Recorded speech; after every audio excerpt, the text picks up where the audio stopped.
Pink petrol அது எதற்காக நிறுத்தப்பட்டது? சிங்கப்பெண் அதிரடிப்படை கொண்டு வந்து என்ன மாற்றங்கள் நிகழும் அப்படின்னு, ஒரு பெயர் மாற்றத்தினால் என்ன மாற்றம் கிடைக்கும் அப்படிங்கிறது தான் எனக்கு தெரியல. கடந்த ஆட்சி இப்படிலாம் வந்து ரொம்ப ஒரு மோசமான ஒரு நிதி நிலைமையை கொண்டுள்ளது. தேர்தல் அறிக்கைகள் வந்து நிறைவேற்ற முடியாத ஒரு சூழலில் இருக்கிறோம் என்பதை தெரிவிப்பதற்காகவே இந்த வெள்ளை அறிக்கையை நீங்கள் வெளியிடுவது ரொம்ப ஒரு உண்மையாக காட்டுகிறது. ஒரு மாற்றத்தை கொண்டு வர முடியும் என்று நீங்கள் அதே ஸ்ட்ராட்டஜியை நீங்கள் வந்து கையாளுறீங்களா அப்படிங்கிறது ஒரு கேள்விக்குறியாக இருக்குது. வணக்கம், பொலிட்டிக்கல் லீடர் ட்ரிச்சி சேனல் பார்வையாளர்களுக்கு மீண்டும் உங்களை சந்திப்பதில் மிக்க மகிழ்ச்சி. மே 10ஆம் தேதி பதவியேற்று 37 நாட்கள் அரசை நிர்வகித்து வரும் மாண்புமிகு தமிழக முதலமைச்சர் திரு ஜோசப் விஜய் அவர்களுக்கு எனது மனமார்ந்த வாழ்த்துக்கள். ஓகே, 37 நாள் ஆச்சு. இந்த 37 நாளில் தமிழக அரசு என்ன திட்டம் நிறைவேற்றுதுன்னு பார்த்தோம்னா, சிங்கப்பெண் அதிரடிப்படை அப்படின்னு ஒரு திட்டம் கொண்டு வந்து கிட்டத்தட்ட மகளிர் காவலர்களை உருவாக்கி செயல்படுத்தி கொண்டிருக்கிறது.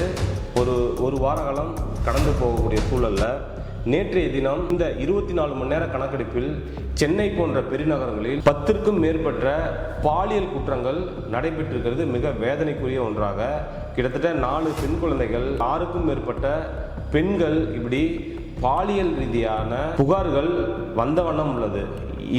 எதனால் இந்த பாலியல் குற்றங்கள், இது போன்ற ஒரு சிங்கப்பெண் அதிரடி காவலர் படையை அமைத்தும் இது போன்ற பாலியல் குற்றங்கள் நடைபெற்று கொண்டிருக்கிறது என்பது தெரியவில்லை. அதே போல சட்டம் ஒழுங்கு சீர்கேடு எதனால் வந்து டிவிகே அரசு தடுக்க முற்படுகிறது? சட்டம் ஒழுங்கை ஏன் வந்து இவ்வளோ ஒரு மோசமாக இதுவரை இல்லாத ஒரு சட்டம் ஒழுங்கு சீர்கேடு வந்து மாறி போயிருப்பதை மக்கள் வந்து மிக கோபத்துடன், மிக ஒரு ஆச்சரியத்துடன் பார்க்கப்படுகிறார்கள். இப்போ இருக்க தமிழக மக்கள் இது எப்போ சரியாகும் அப்படிங்கிறத ஒரு வெளிப்படைத்தன்மை இல்லாத ஒரு தமிழக அரசாக தெரிந்து கொண்டிருக்கிறது. எனிவே ஓகே, இது ஒரு பக்கம் இருந்தாலும் கூட மே 10ஆம் தேதி ஜோசப் விஜய், மாண்புமிகு முதலமைச்சர் ஜோசப் விஜய் அவர்கள் வந்து பதவியேற்று கவுண்ட் டவுன் ஸ்டார்ட் அப்படின்னு சொல்ல பதிவை ஆரம்பித்தார். கடந்த திமுக அரசு வந்து கஜனா காலி பண்ணிட்டு இருக்கா, என்ன ஏது எவ்வளோ விதி இருக்குது அப்படிங்கிறதுலாம் எதுவும் தெரியல, நாங்கள் வந்து வெளிப்படைத்தன்மையாக வந்து இருக்கோம் அப்படின்னு சொல்லி ஒரு வெள்ளை அறிக்கை நாங்கள் கொடுக்குறோம் மக்களுக்கு, வெளிப்படைத்தன்மையாக ஒரு வெள்ளை அறிக்கை கொடுக்குறோம் அப்படின்னு சொல்லி ஜோசப் விஜய் அவர்கள் வந்து குறிப்பிட்டிருந்தார். அதே போல் நேற்றைய தினம், அதாவது ஜூன் 16ஆம் தேதி ஒரு வெள்ளை அறிக்கை விட்டுறாங்க. அந்த வெள்ளை அறிக்கையில் தமிழகத்தின் கடன் சுமை வந்து 10 லட்சம் கோடி அப்படின்னு சொல்லி சொல்கிறாங்க. இந்த 10 லட்சம் கோடி வந்து எதனால் அப்படின்னு குறிப்பிடுறதை விட்டுட்டு மற்ற மாநிலங்களோடு ஒப்பிடுவது மிக வேதனைக்குரிய ஒன்றாக பார்க்கப்படுகிறது. அதனைத் தொடர்ந்து மொத்த கடன், அதாவது உறுதிப்படுத்தக்கூடிய மொத்த கடன் வந்து 13,18,00,000 கோடி கடன் என்று இதுவே ஒரு மக்களை குழப்பும் விதமாக வெள்ளை அறிக்கையாக பார்க்கப்படுகிறது. நேற்றைய தினம் வெளியிட்ட ஒரு வெள்ளை அறிக்கை. சரி, ஓகே, இப்போது அதன் பிறகு ஒரு 6 பாயிண்ட் வந்து குறிப்பிடுறாங்க. இதில் முக்கியமாக பார்க்கக்கூடிய 2 பாயிண்ட் அப்படின்னா, தவிர்க்க முடியாத செலவு அப்படின்னு பார்த்தீங்கன்னா ஒரு 64.4% வந்து சொல்கிறாங்க. 64, அதாவது இப்போ 1 லட்ச ரூபா நமக்கு வருமானம் வருதுன்னா அதில் ஒரு 64,000 ரூபா வந்து நம்ம தவிர்க்கவே முடியாத செலவாக இருக்குது அப்படின்னு சொல்லி சொல்கிறாங்க. அப்படி அந்த செலவு என்னன்னு பார்த்தீங்கன்னா, சேலரியாக இருக்கட்டும், பென்ஷனாக இருக்கட்டும், இது போன்ற வட்டி, நம்ம வாங்கிய கடனுக்காக வட்டி செலவிடுறதா இருக்கட்டும், இப்படி 64% வந்து நம்ம கம்பல்சரி வந்து இதை செலவு பண்ணணும் அப்படின்னு சொல்லி சொல்கிறோம். இது போன்று இன்னும் வாங்கிய கடன், மாநில கடன், இந்த மாதிரி வாங்கிய கடன் எல்லாமே அது ஒரு 24%. அப்போது நம்ம வருவாயே இல்லாத இவ்வளோ செலவு வந்து ஆயிருக்கு அப்படின்னு சொல்லி ஒரு குற்றம் சொல்லும் விதமாக நேற்றைய தினம் வெள்ளை அறிக்கை வந்து பார்க்கப்படுகிறது.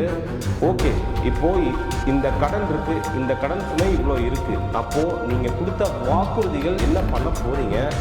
இதன் பிறகு தமிழகத்தினுடைய இன்ஃப்ராஸ்ட்ரக்சர் டெவலப்மெண்ட், ரூரலாக இருக்கட்டும், சிட்டியாக இருக்கட்டும், இதெல்லாம் வந்து என்ன இனிமேல் வந்து இந்த ஆண்டுகளில், அதாவது இந்த 2026 to 27 காலகட்டத்தில் என்னென்ன திட்டங்கள் நடைமுறைப்படுத்தப்படும் அப்படிங்கிறது ஏன் இந்த அரசு வெளிப்படைத்தன்மையாக கூற மறுக்கிறது?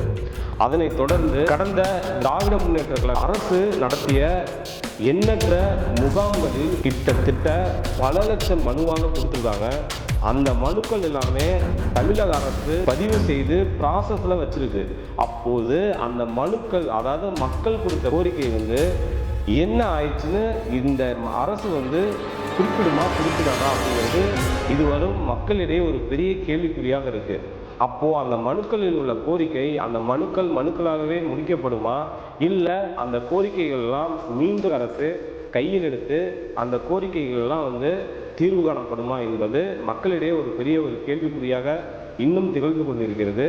இதனைத் தொடர்ந்து மற்ற மாநிலங்களோடு தமிழ்நாட்டின் கடன் சுமையை குறிப்பிடுவது மிகவும் வேதனைக்குரிய ஒன்று. இது போன்ற ஒரு செயல்களில் தமிழக அரசு தவிர்ப்பது மக்களிடையே ஒரு குழப்பத்தை உருவாக்குவதை தவிர்க்கும் என்று நான் கருதுகிறேன். அதன் பிறகு அதாவது ஒரு வெளிப்படைத்தன்மையான ஆட்சி அப்படிங்கிறது இந்த வருஷம் நீங்கள் நிறைய வாக்குறுதிகளை கொடுத்துருக்கு. அதாவது டிவிக்கு கட்சிக்கு ஆரம்பிச்சது பிறகு தேர்தல் வாக்குறுதியாக நிறைய வாக்குறுதிகள் பார்த்தீங்கன்னா கொடுத்துருக்காங்க. இப்போ இந்த வாக்குறுதிகள் எல்லாமே என்ன பண்ண போகிறோம், அதாவது இந்த வருஷம் 2025 to 26 இந்த வாக்குறுதியை நிறைவேற்றுறோம் அப்படின்னு சொல்லணும். அது எதையுமே தமிழக அரசு சொல்ல மறுக்குது. அதாவது டிவிக்கு அவங்க தான் ஆட்சி அமைச்சிருக்காங்க, அவங்க ஏன் சொல்ல மறுக்கிறாங்க? அப்போது கடைசியாக நீங்களும் எலெக்ஷன் ஸ்டேஜில் ஏதாவது பண்ணலாம் அப்படிங்கிற ஐடியாவில் இருக்கா என்னங்கிறது எனக்கு தெரியல. ஏன் அதை சொல்ல மறுக்குது? அப்போ அந்த வெளிப்படைத்தன்மை இங்கே குறையுது இல்லையா? அதுதான் இப்போ மக்கள் நிறைய ஏமாற்றத்துக்குள்ளாகிறாங்க அப்படிங்கிறது. மகளிருக்கு இலவச பேருந்து நீங்கள் வந்தவுடன் கையெழுத்து முதல் கையெழுத்து மகளிருக்கு இலவச பேருந்து அப்படின்னு சொன்னீங்க. இது வரலும் எதுவும் வரல. பட்டாக்கள் அதே போன்ற விவசாய கடன் தள்ளுபடி சொன்னீங்க.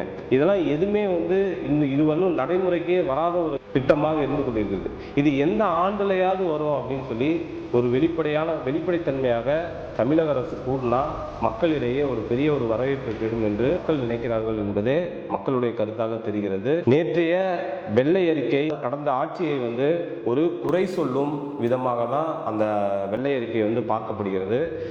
இந்த அரசு இந்த வெள்ளை அறிக்கையை வெளியிட்டதுக்கு பிறகு இதை எப்படியெல்லாம் சமாளிக்க போகுது, இதை எப்படிலாம் மாற்றி மக்களுக்கான ஒரு அரசாக இந்த அரசு திகழும் என்பதை சொல்ல மறுத்து அந்த வெள்ளை அறிக்கையை வெற்று அறிக்கையாக வெளியிட்டது மிகவும் தவறான ஒரு செயல்பாடாக தெரிகிறது. இது போன்ற இன்னும் அடுத்தடுத்து நம்ம தமிழக அரசுடைய செயல்பாட்டை நாம் மக்களுடைய கேள்விகளை கேட்க இருக்கோம். வாக்கு விவாதம் இது எல்லாமே நம்ம வரக்கூடிய வீடியோக்களில் நம்ம பார்ப்போம். நன்றி, வணக்கம்.